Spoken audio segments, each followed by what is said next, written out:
useful for a lot of things, not just combat, but like search and rescue applications. Obviously, like somebody was lost in the woods, or this is really useful for people who want to become quote-unquote real-life superheroes. The guy who wrote this book is a retired U.S. Army Special Forces soldier who was awarded the Bronze Star. He is president and chief instructor at the Tier Group. We're starting with basic visual tracking. The first thing you need to know about any kind of tracking is the principle that is called Locard's exchange principle. Edmond Locard was a pioneer in forensic science and director of the first street crime land in France at the beginning of the 20th century. In that principle, anytime you are somewhere, you leave something and you take something with you. It's almost like spiritual. But anywhere, it's no matter where you go or what you do, you leave some trace of evidence behind and take some trace of evidence from your environment with you. The base of a lot of forensic science. But you're going to be using your light carefully and appropriately, which means that you want to walk so the tracks rise between you and the sun. I don't know if you can see this picture, but they are on this side, the sun is on that side, which means sometimes you might have to walk around. Basically, as the sun rises, it casts shadows that bring out the details of any impression made on the ground. As the sun climbs, these details will gradually fade. At noon, when the sun is directly overhead, little or no shadow will appear, and impression details will become almost invisible. So again, the most difficult time to do any kind of tracking is going to be at noon. Most of the time, I'm not comfortable with that anyway. Another tip is if you have poor lighting conditions, like you're under a dense forest canopy, you may be able to overcome the lack of natural light by using an artificial light source like a cinema mirror, a flashlight, something else like that. You can then manipulate the light source to the best angle. We use the word like sign to mean like something that is left by a person. A conclusive sign is where like you know for sure it came from the person you're looking for. So for example, like this. This is a conclusive sign, like you know who this footprint belongs to. It's very detailed and particular. Inconclusive sign is when it could belong to the quarry, but you're not sure, and with other evidence taken into account, it could belong to the person you're looking for. And, typically you will find your conclusive footprint evidence in something like a track trap, which is anything that holds an impression that's left by the quarry that they have to cross, that very much shows you where their route is. So for example, when you are moving from a dirt road to a paved road, that area right there is a track trap because the mud tracks directly onto the road. Another possibility is like if you are leaving from the edge of a clearing or plantation and then move into flat ground or something like that, any place like so, as you come down that hill and leave a more hard footprint, that's a track trap. So basically track traps happen when there's like a change of terrain that makes it much harder for you to hide your tracks if you're trying to hide somewhere. There's a couple indicators that we look at when we're looking at visual tracking. One of them is regularity. That's when you see like a pattern. So this is a regularity, right? The idea behind regularity is that, in nature things are a little more random and don't quite look, like that. So that's regularity. Flattening is another sign to look for. This is just, it's not got regularity in it, but you can see that there's something that's flattened out. Transfer is like this. So this person went from something wet onto this dry cement. That caused them to leave like water signs, and you can see what they left behind. Transfer and transference, the deposit of material carried from one medium to another. Color change is another one. This is a very difficult one to see, but you can see it here on this picture. In the middle of the picture, if you kind of blur your eyes a little bit, you can see there's like a white line through the grass. It's this line, very light, this line. So it's actually good if it's blurry, because then you can, instead of trying to focus on the details, you can see that color change. See that line? And that line has been made by somebody passing through the grass, and it's bent in a certain way, so even though they didn't destroy it, they caused a color change. it can kind of help to go somewhere and like squint so you're not looking at the details, so you like see the color change. Disturbance is another one to look for. So you see in this picture, that is a wet mark where this rock was. That rock hasn't been where it is currently. And then of course litter, another reason not to litter. People can hunt you down if you litter.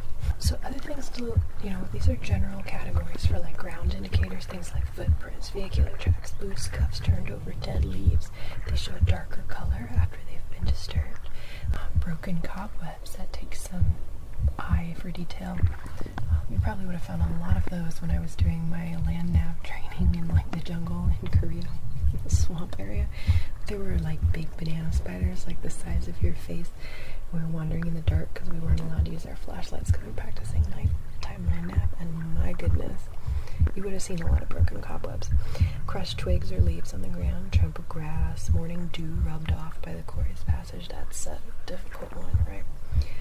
Bruised vegetation, scuffed or scraped tree roots, disturbed insect life, mud, soil, sand, water transferred like we talked about, kicked or turned over embedded material, fallen twigs, broken branches, stones or rocks that have been moved slightly, especially on the side of hills, after being rolled or stepped on, or stones on a loose surface that have been pressed into the ground more than the stones around them. So these are things to be thinking about. Moss scraped off by rocks or stones by a boot or hand, footprints on stream banks, that's obvious. Discolored water from like stirred up mud. Used to raise tilapia, and anytime I tried to mess with like the mud at the bottom of their tank, it would stay muddy like that forever, for like, I don't know, like hours.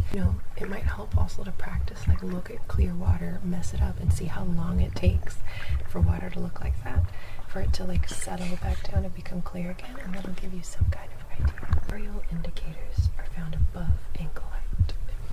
So some examples include tall grass or vegetation pushed down into an unnatural position, broken cobwebs, tunnels through vegetation made low to the ground, marks on sides of logs that lie across a path, right? Someone could have been climbing over them.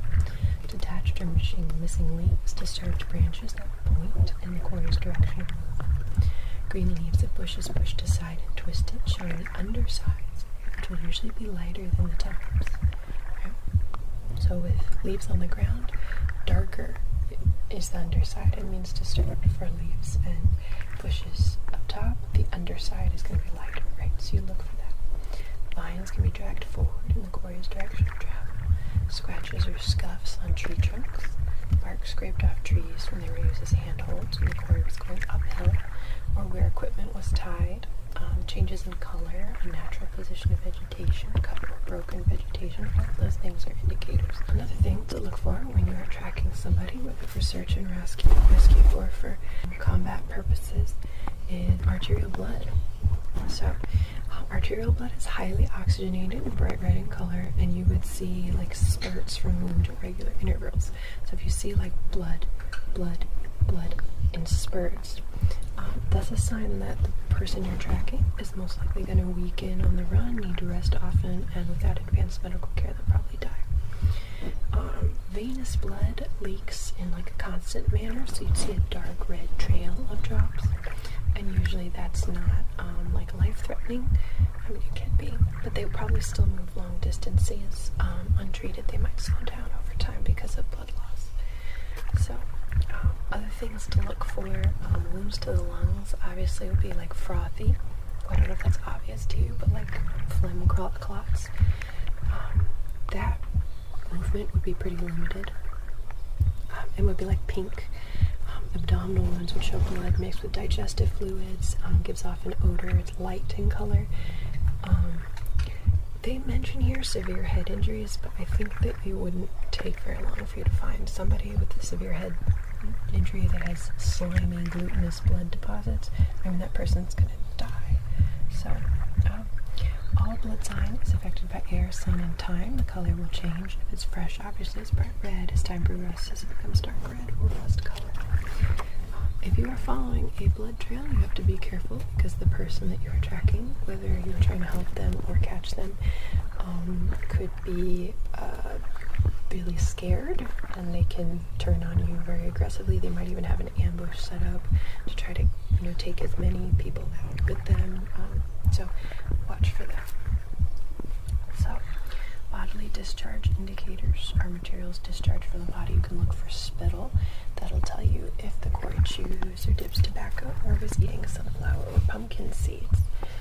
It can also indicate that they used a particular spot to brush their teeth. Mucus could tell you if they have a cold or allergy. Vomit obviously tells you things.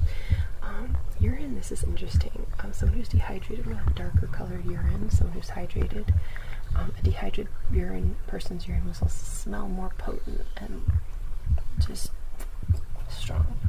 I hate urine. Amount of urine can also provide clues. As a physician, you can actually also look for where ants and stuff are gathering at urine. That's a serious diabetic. Things like because the urine is sweet. So little things like that. The placement of the urine stain can also, along with the feet, can help you know if the quarry is male or female. Men usually stand while urinating. Women, the urine stain will be maybe between 2 footprints, usually squat in a field environment.